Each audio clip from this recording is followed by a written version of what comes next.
All right, we're live, folks. We're live. Gustavo Uribe here. Thanks for watching. This is a new playlist on my channel, or not playlist, but new series that I'm doing more Ableton-driven, behind-the-scenes work, so you could see my process. Now, if you have other like Fruity Loops or whatever, you could still maybe do some of this stuff, but I recommend Ableton because it just makes more sense visually in my head.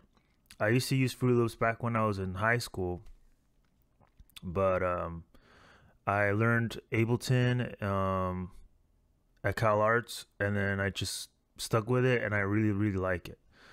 So I'm gonna show you my process, how I start my cover songs, and then as you can see, let me hide this here. On my Spotify, what I would do is I'll have a list of songs that I'm thinking about of covering.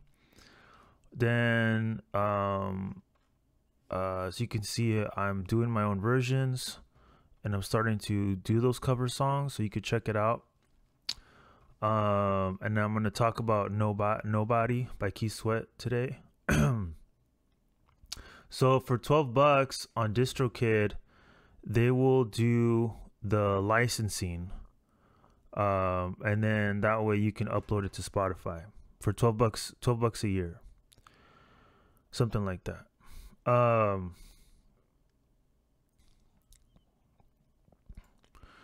Then you get the chords. Sometimes it's hit or miss. This site has them listed like that. This site has it playing with the YouTube. I think these chords are more accurate, and it's really easy. The song's really easy. It's just F major 7, E minor 7, D minor 7, and it's just white notes going down like this, boop boop boop, like that, like boop boop boop. And you can't see that one, but that's how it is. And I tested it, and it worked pretty good. If you can't find accurate notes, you can get the sheet music. Most songs are 3 to 4 chords, but some songs are more complicated. The song that I did, All Around the World by Lisa Stansfield, that song I had to get the sheet music and figure it out. And then the bridge section I had to reconstruct because it wasn't in the sheet music. So that was painful, but I got through it. Then once you get the chords, you could test it out with the song and get the lyrics, put the chords down here, okay? And then what you can do too is get something like this. This is a MIDI chord pack by Production Labs, and a drag and drop chord pack by this company. I don't know what it is, but you could find it. I think this was like $20 or $30, and then this was like $10. This one is a little bit, has more stuff in there, a little bit more more stuff. This one's more cut and dry. I think both are good. Both are a little bit different, and I'll show you the differences.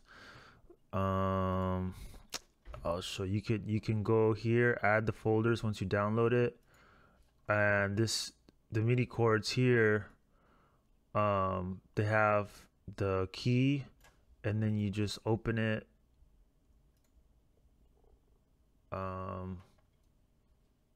What? This is the wrong one. MIDI chords, drag and drop. Okay, I don't remember which one's which, to be honest with you guys. But this one is really easy. I kind of like this one because it's just like really direct, and I could usually I'll just get the medium one, and I'll just drag in that one. This one has more stuff, so you kind of have to, you got to know your music theory. You can't, at some point, I know there's guys that are, they don't learn it. It's just like, learn the chords, guys. It's not that hard. Okay. I have other videos about how to learn the harmony. Check out my harmony video. Okay. Actually, it is kind of hard, but once you memorize it, it gets really easy. Okay. So those are some cool tools you can get. Now once you have got those tools, what you can do is just go to Spotify, play the song, record it on Audacity, and then once you have it, trim the intro or extra beats so it just starts on the downbeat, like 1 2 3 4 1 2 3 4, and you don't want any like, just make it easy on yourself. So when you import it to Ableton, it'll be really easy. Just drag and drop, and then once you have it there, you can figure out, the tempo, kind of line it up, and then put these in like más o menos, and then insert these markers on there. So if you want a more in-depth tutorial, I can go over that, but I'm just giving you the general overview. Put the warp markers on every 4 bars or whatever, and then you could adjust the tempo if you want to speed it up or slow it down. And now you got a reference track, cover reference track that you have that you can always solo and reference, right? Now once you got your reference track, what you can do is this one I actually didn't use the chord pack. I don't think I did. I just did it straight up because it was so easy. This was actually, I made this before I learned about the chord packs, but so I just, here's the loop, right? What you can do too is, for example, insert MIDI, and what is this? This is in see, it's good to write it down. F major, E minor, D minor 7. What key is this in? Let me see real quick. I think it's in D minor.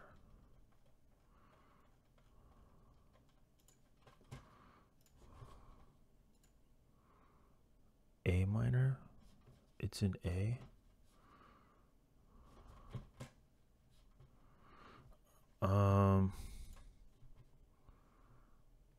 D, F, A major, E to 5, E 4. Okay, so I guess that makes sense. Since it's all white keys, so A minor makes sense, and then this would be 6 5 4. Yeah, 6 5 4 progression. And it's using these 7th chords, so it's kind of like, it's got that soul blues type stuff sound to it. Okay, so moving on, you can literally, so if it's an A minor, you can go simple chords and then just boom boom boom, simple chords, or advanced chords. You can get the A minor 7, blah blah blah blah, or this one that, like I said, is more easy.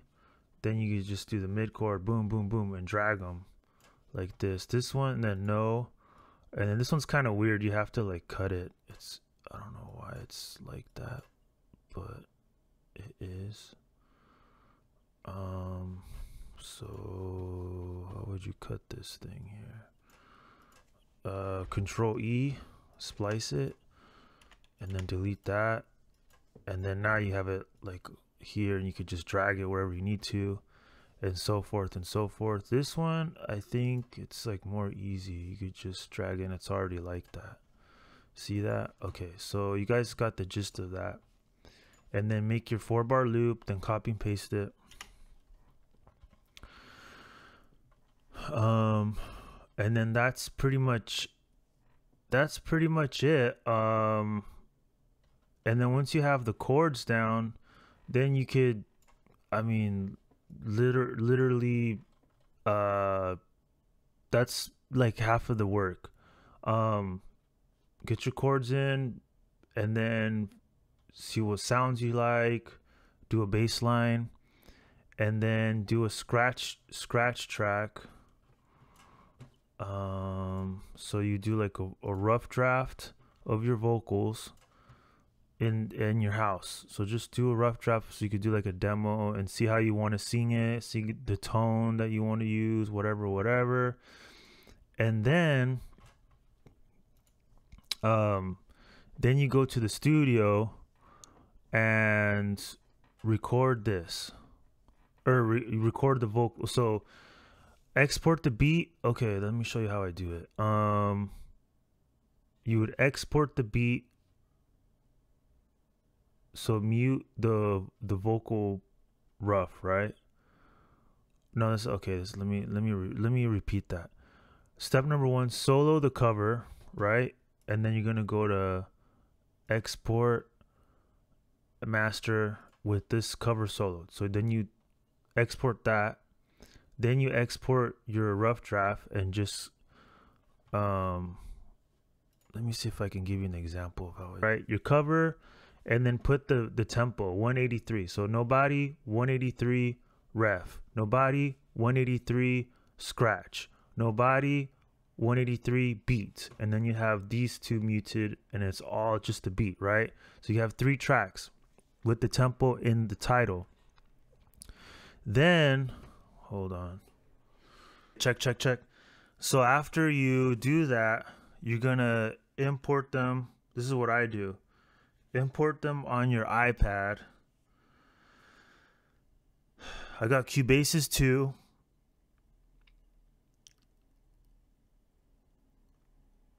What the fuck?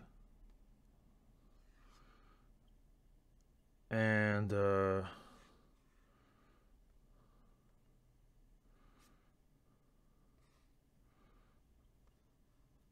don't know if you guys could see this, but it's gonna be basically cover ref, beat, vocal rough. And then when you're recording, you mute the cover ref and the rough, so you just have the beat, and then you could just record your tracks, and you try to do 3 tracks: your main track, center, then your doubles left and right. And your left and right are just gonna be like emphasis or backup vocals. Now once you have that, then you export it, and you're gonna get something like this, like I have here. This is a song, and then I have C1, V1, L1. So that's just describing those 3 tracks. If I have a chorus that kind of overlaps, or I want to just record that separately from the verse, sometimes I'll do it all together, sometimes I'll do it separately depending on the song. And then you would be C2, then V2, R2. So it's just really simple. Then go back to Ableton. Hold on. And then you do a Vox New, and then V1, V2. Oh, that would be like C1, C2. So verse or center 1, center 2, same thing. And then L, R, C. So this track, I actually did it a little bit before I had all this like really fine tuned, the process, but it's easy enough song that I wanted to share it. Okay, so that's pretty much it. So now I'm gonna show you guys the vocal chain setup. So now that you have it, this is, I put dist and freaky 2. I was trying to do some effects on here, that's why I have this more like complicated than it has to be, but this is really easy right here. Center LR, right? For the so for this particular track, I did an extra emphasis on the center channel. I don't you could do that, that's like an optional, but usually it'd just be like 1 center track, main track, the left and the right. Then you take the left and the right track and you pan them, and then the center one you could do a little bit off center. So let me just say something, guys. Hello. Okay, I just want to say that if you don't believe me, this is straight out of the Michael Jackson method, and I even seen Timbaland do this on his master class. So this is what you do, folks. Who makes